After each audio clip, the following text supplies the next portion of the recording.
friends, welcome back. तो friends अभी का वीडियो है uniform civil code is India ready? मेरे ख्याल से तो India is more than ready.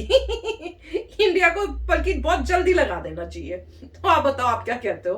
तो चलो वीडियो शुरू करते हैं। वीडियो शुरू करने से पहले अगर आप चैनल पर नए हो और आपने अभी तक सब्सक्राइब नहीं किया है तो जल्दी से पहले सब्सक्राइब के बटन और बेल आइकन को क्लिक कर लो ताकि आपको हमारे सारे न्यू वीडियोस के नोटिफिकेशन मिल जाए जैसे हम अपलोड करें। अगर आपको वीडियो पसंद आता है प्लीज लाइक एंड शेयर। चलिए शुरू करते हैं। In 1948, when the Constitution of India was being framed and the values of pluralism were being discussed, one social reform became a bone of contention. It divided the Constituent Assembly. They debated for months but could not reach a consensus, and finally they compromised. Do you know what this compromise was over? The Uniform Civil Code, UCC, one civil code common to all. It would have meant the abolition of personal laws. What are personal laws? Laws based on one's scriptures, religious texts. They regulated almost every aspect of life: marriage, divorce, inheritance, adoption, guardianship, everything. A lot of these laws were discriminatory, unfair to minority groups and women. The Sharia law had provisions that deprived women of inheritance. Certain Hindu customs deprived women of remarriage. So what the Constituent Assembly wanted was to abolish or limit such laws. They wanted to govern India by a constitution so that the same laws apply equally to all citizens, irrespective of their religion, sex, gender, or sexual orientation. One nation, one law. That was the objective. But it was not to be. The Uniform Civil Code was not adopted in the Constitution. Why?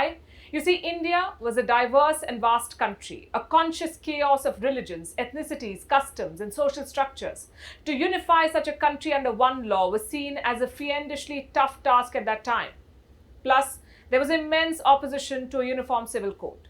From both sides, Islamic fundamentalists and Orthodox Hindus. They wanted the Sharia and Shastras to determine personal laws. They feared a uniform civil code would open a Pandora's box. It would diminish their authority. So they called it a threat to religious freedom. They issued warnings of social unrest in the country. The founding fathers of India's constitution retreated. They made the proposal optional, a directive principle in Article 44. This is what it said: the state shall endeavor to secure for the citizens a uniform civil code throughout the territory of India. So the Uniform Civil Code remained a dead letter. They decided to implement it when India was ready to accept it. 7 decades have passed. It's still a proposal and still controversial. Is it time for India to have a uniform civil code, one law for all citizens? Hello and welcome to Gravitas Plus. I'm Palki Sharma Upadhyay, and I come to you with arguably the most contentious concept in modern Indian history, a concept to govern India under one law. First things first, what is a uniform civil code? One law for one nation. Historians say its origins can be traced back to the Romans. They governed themselves based on a civil law, not holy texts. The Mesopotamians did the same. They followed the code of Ur-Nammu, apparently the oldest law code in history. It encouraged people to think of themselves as one family with one set of rules. The US Constitution is another example. It says all men are created equal. Mind the patriarchy, that's a discussion for another day. Now imagine if Thomas Jefferson had said that only white men are created equal. American history would have been different. But it's not. American law treats all citizens as equal, and all of them must follow the same law. Well, that's not the case in India. Laws here are based on religion, caste, culture, even geography, especially when it comes to property and inheritance rights. Case in point, Northeast India, states like Nagaland, Meghalaya, and Mizoram. They're not governed by mainstream laws. They make their own personal laws based on their customs and practices, no matter how archaic they may be. And these laws are said to preserve the peculiar cultures of these states. Then we come to religion. Certain personal laws for Muslims in India are determined by the Quran. They're mostly related to marriage, divorce, inheritance, and custody of children. A woman's right to alimony is determined as per the Sharia. So is a woman's right to inheritance of property, even her right to adopt a child. And all of this leaves women at the mercy of the Muslim Personal Law Board, a body run mostly by men and influenced by clerics. The British supported its formation. Why? To divide and rule. To keep India segregated into watertight compartments. Think about it. If different communities had different rules, there would be friction, divisions, and the British would use it to their advantage.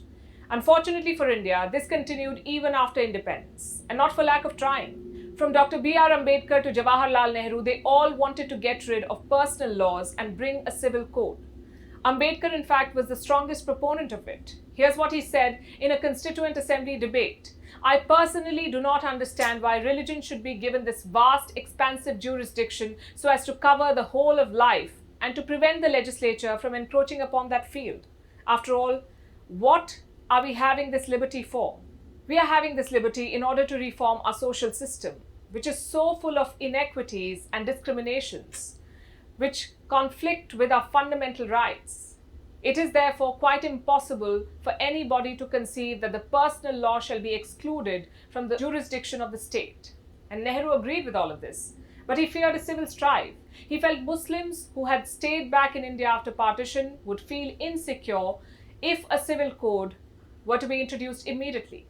So he said the reform had his quote-unquote extreme sympathy, but the time was not ripe for it. Allow me to quote, I want to prepare the ground for it, and this kind of thing is one method of preparing the ground. This kind of thing, he said. What was he referring to? The Hindu Code Bills. These were several laws passed in the 1950s to codify and reform the Hindu personal law. Certain personal laws were abolished. Nehru said this was the first step towards bringing a uniform civil code. But that's where it remained. In the 1980s, it gained momentum again, courtesy the Shah Bano case. A woman appealed for justice after being divorced by her husband.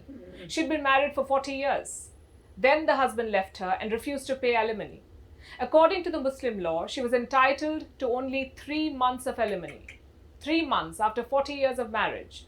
So she went to the Supreme Court. The court ruled in her favor. Shah Bano was awarded maintenance. Muslim clerics and politicians protested. They said this verdict was in conflict with Islamic law. They took to the streets. They asked for the verdict to be nullified. Rajiv Gandhi was the Prime Minister of India. His government brought a legislation, the Muslim Women Protection Act of 1986. It overturned the Supreme Court's verdict. It restricted the rights of Muslim women to alimony for only 90 days.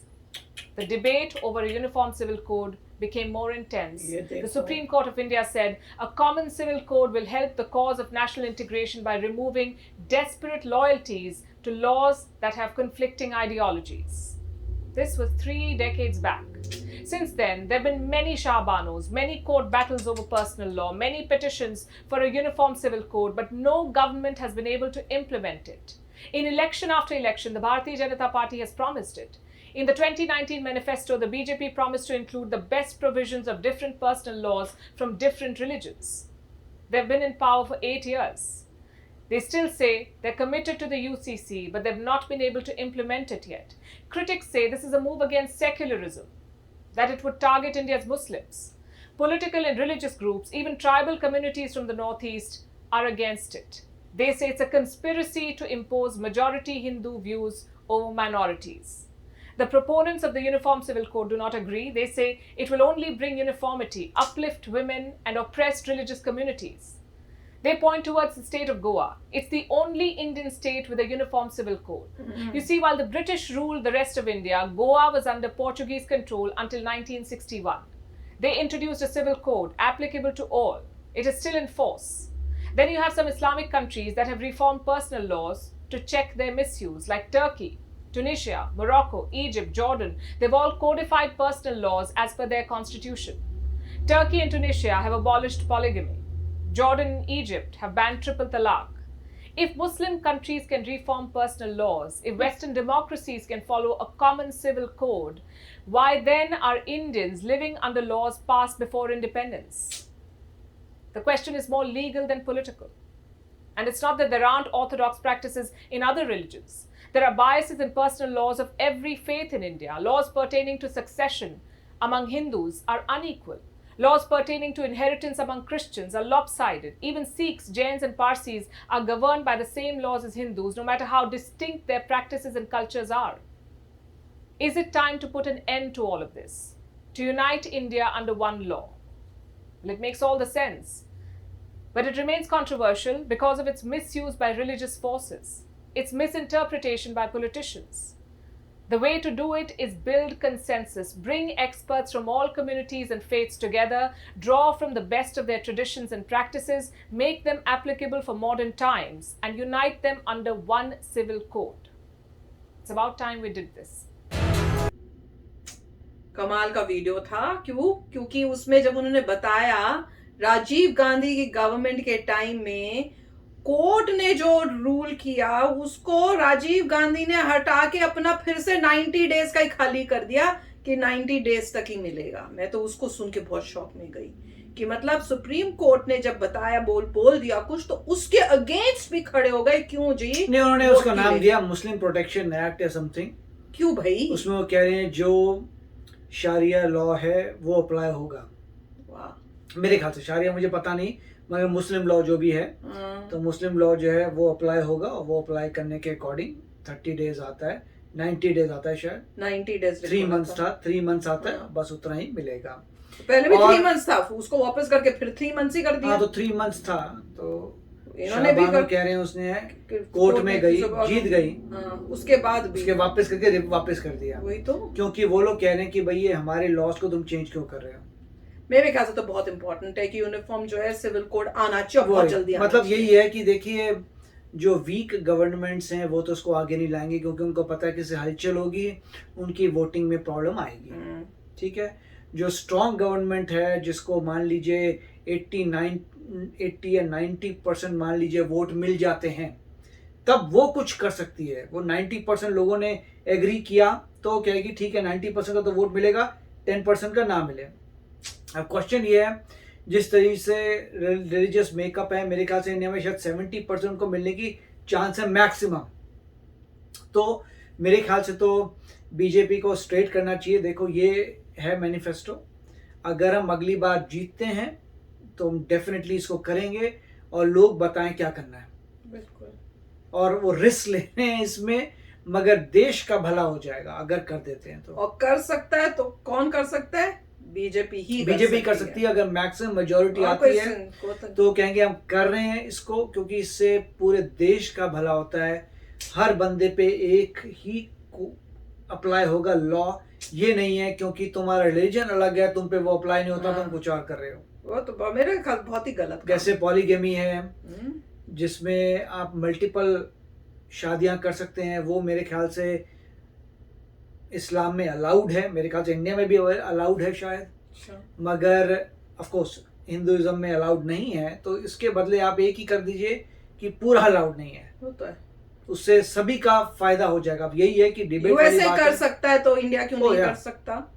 वो कह USA में भी तो diversity कितनी है, कितने religions हैं। USA में एग्जैक्टली यूनिफॉर्म सिविल कोड नहीं है, क्योंकि इसमें भी कोई हैं जैसे मॉर्मन, सभी मॉर्मन नहीं, कुछ मॉर्मन ऐसे थे जिन्होंने कहा था पॉलीगेमी अलाउड है, तो मेरे ख्याल से उनको भी अलाउड है। मगर उनका जो मॉडर्न मॉर्मन्स है उन्होंने तो क्लियर कर दिया बॉस ऐसा कुछ नहीं होगा।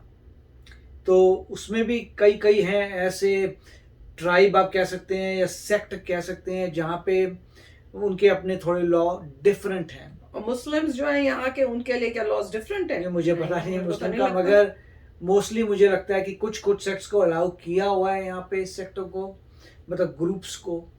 तो डिफिकल्ट होती हैं ये सब चीज़ें, बट भला हो जाएगा जो देश ने किया। जैसे एग्जाम्पल दिया था टर्की का, कि टर्की ने तो अप्लाई कर दिया अपने देश में, तो वो कमाल की बात है। मेरे ख्याल से जैसे इंडिया मॉडर्नाइज होगी, लोग एजुकेटेड होंगे, सभी को लगेगा कि यूनिफॉर्म जो कोड ऑफ लॉ है, सिविल कोड है, वो बेनिफिशियल है। थोड़ा बहुत लॉस कहीं होता है, बट ओवरऑल सबके ऊपर लग जाए, सबका बेनिफिट हो जाएगा। बिल्कुल। तो आप भी शेयर करना भाई, आपके क्या थॉट्स हैं। तो चलो चलते हैं, मिलेंगे नेक्स्ट वीडियो में बहुत ही जल्द। Till then take care and bye bye. तो अगर आप मेरे इस चैनल पे नए हो तो जल्दी से सब्सक्राइब के बटन को हिट करो और बेल आइकन को क्लिक करो, ताकि आपको मेरा जब नया वीडियो मैं लगाऊं आपको उसके बारे में जल्दी से पता चल जाए।